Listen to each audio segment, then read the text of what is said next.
Thanks for joining me this week on All About Data, a conversation with chief data officers and the people who are making data work better in government. On today's episode, how the Government Accountability Office is building up its AI expertise.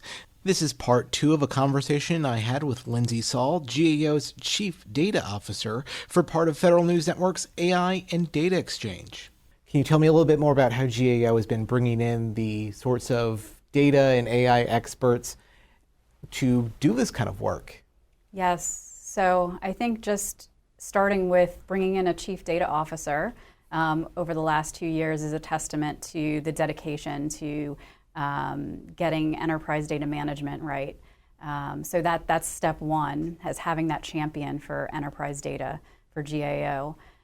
Also, there are in place at GAO numerous pathways, in particular the internship program.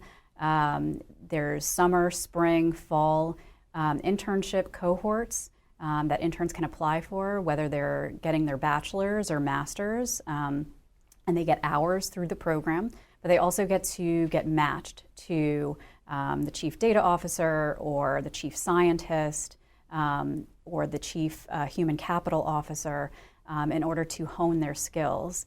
And many of those modules or experiences involve improving data literacy as well. So that's one really great pathway, and oftentimes we end up hiring some of the interns that do work with GAO. So it's a really great pathway and way to have succession planning for the future in data analytics and AI. That's what I would say is the main pathway. And it also sounds like upskilling and reskilling folks is also a piece of that strategy as well. Is that correct? Yes. So on the upskilling side, there is a lot of work that's being done. We have a data literacy working group that has done a tremendous job, led by the Learning Center and stakeholders around the organization with tons of materials. And they've set it up so that there's different areas for people to go through, like different modules or personas. So if you're an operations analyst, you go to this module. If you are a data scientist working in natural resources mission team, you go to another module. And this is a really customized, personalized experience with also recommendations and links that have been curated specially by this working group for the agency to utilize as they have the time to set aside. That's usually the biggest barrier to is just consuming that information and setting aside the time. But the resources are there, and our Learning Center has done a tremendous job with that. All right. In the first segment, Dr. Saul, you were talking about the data silos, and every agency is dealing with those in some way, shape, or form. Can you expound a little bit more on what GAO is doing to address those data silos and making sure that the data is accessible at the point of need? Yes. So we are modernizing our technology, working with the CIO. So we are moving a lot of our legacy systems, getting off of those legacy systems, going to the cloud. Really focusing in on records management and retention to make sure that we do away with what's called rot, or the data that is not being used or just hanging out that poses a risk to the agency, and also just clogs up space and storage and can be costly. So we're going through that process. Also, we're looking internally at our own infrastructure. So I said we're going to the cloud, and we have a multi-cloud environment. But we're also trying to figure out what this looks like. Is it an ecosystem? We're thinking about how we can create a data and analytics ecosystem that is fit for purpose and really serves the customer's needs so that they can be most efficient and most productive in responding to the Congress's requests and completing their audits in a more expedited fashion. And that's going to be more important now than ever.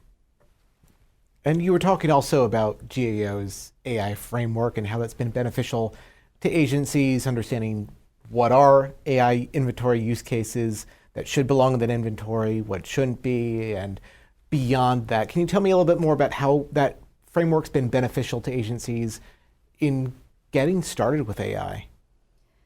So, there's agencies that are doing very innovative and pockets of excellence, around the federal government, Department of Homeland Security, Department of Defense, all sorts of departments and agencies that have really jumped on the initiatives that have been put forth by the executive branch to really catapult and speed up our implementation of AI, both with learning and with use cases. A lot of audit agencies have been leveraging the work of GAO in the accountability framework for their work and for their audits. It provides a really great framework when it comes to governance, performance, looking at model drift, things like that with AI use cases.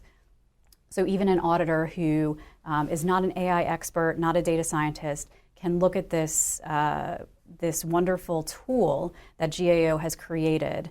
And a shout out goes to the team that really did a lot of work there in STAA, who put this together for auditors and non-auditors alike to look at when dealing with AI use cases.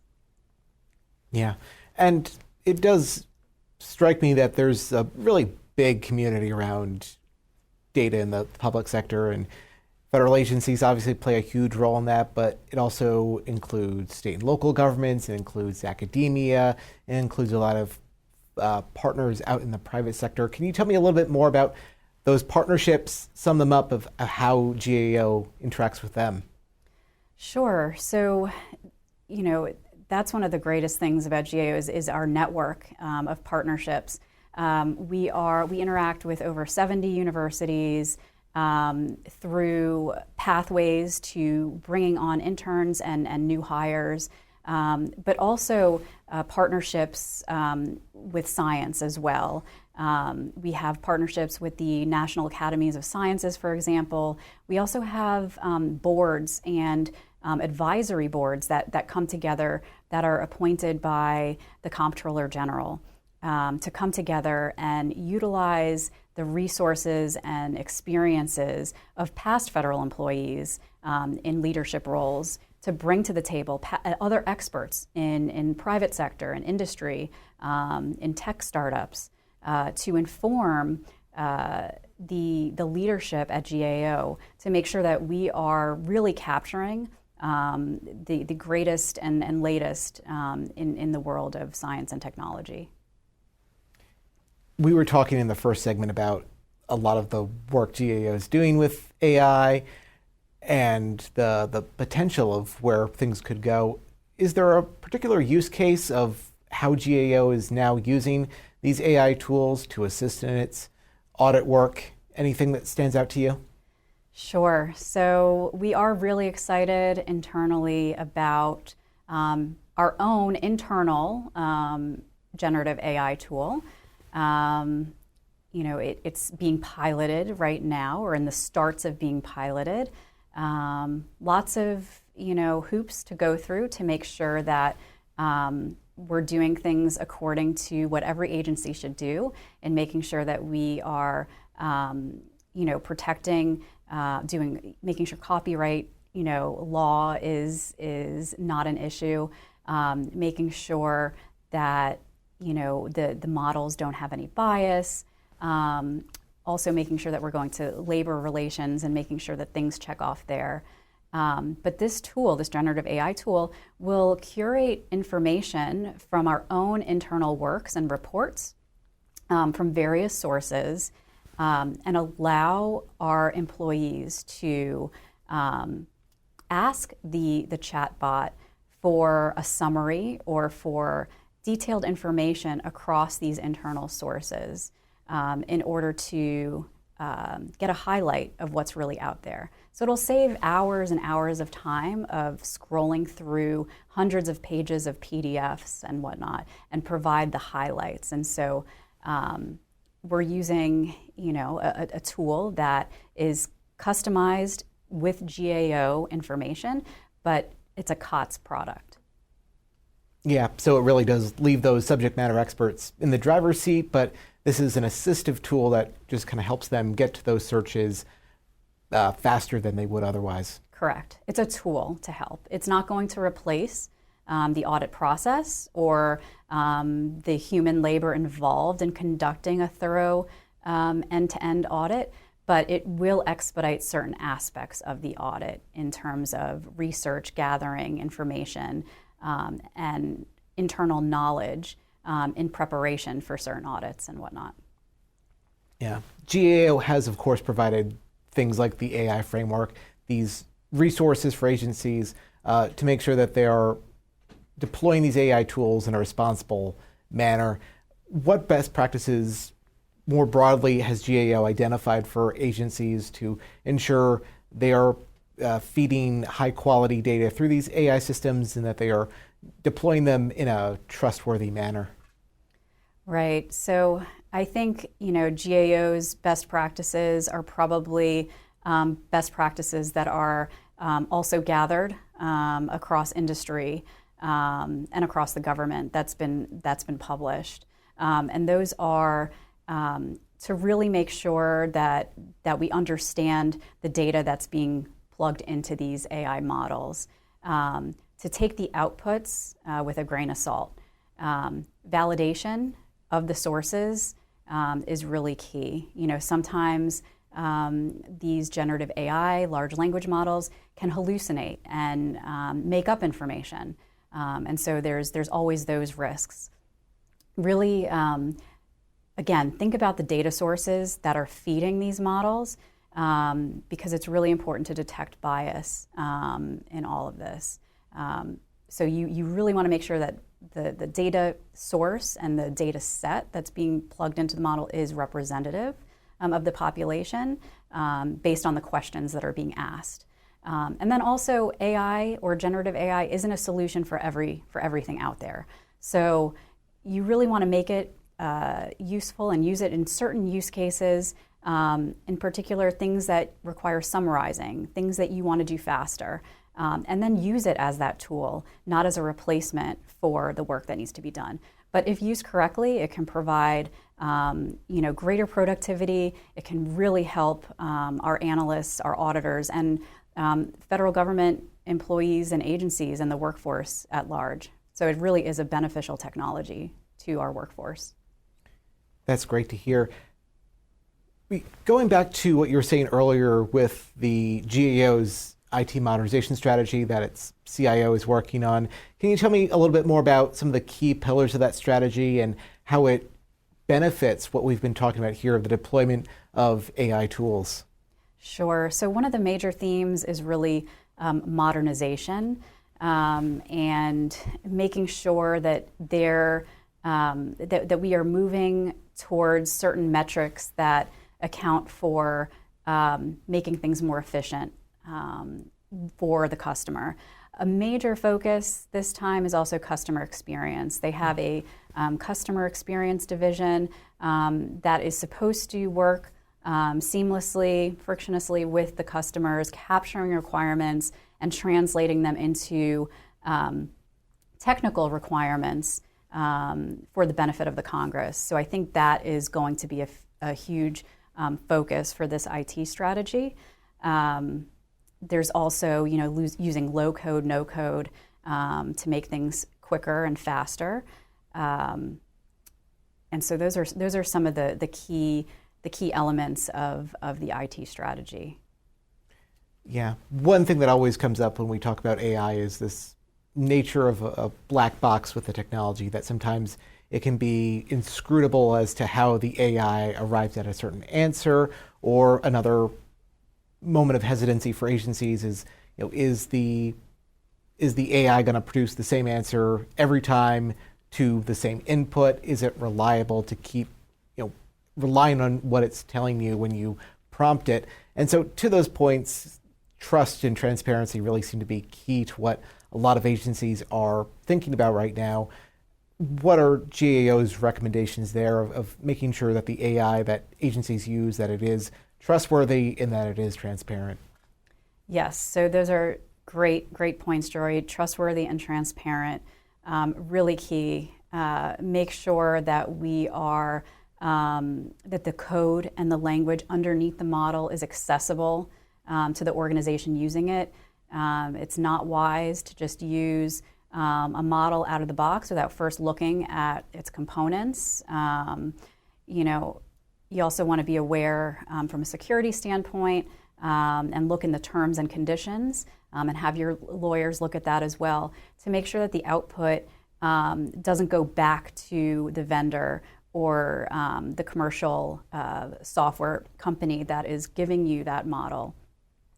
So being familiar with that and really taking the time to look at that up front will save lots of consequences and risks for the organization, in the future. As far as transparency and trust and getting reliable results, that takes time. It takes piloting, proof of concepts, and so that's what we recommend agencies start with, and that we're doing ourselves. Start small and really take the time to assess and evaluate how it works for the customers. Is it answering the customer's needs? But also, what new questions is it answering that we didn't even think of before? And then how is it responding? How is it performing? So looking at some of the performance metrics, looking at things like model drift, making sure that it's still answering the intended question is really important for the data scientists, the coding experts to look under the hood and really do that review and analysis during the process. It sounds like there's a lot of this happening at various levels throughout the workforce. There are the data and AI professionals who are working at this at a very high level, and then there are folks all throughout the organizations, throughout all the agencies that are interacting with the AI or will be in some way. We talked about kind of the data literacy earlier on, but this does seem like a lot of change management for a lot of agencies. GAO is in the business of recommendations for a lot of these things, but what would GAO recommend to agencies when it comes to this change management, communicating what this means to the workforce, what it doesn't, and really the value proposition of what's happening or about to happen?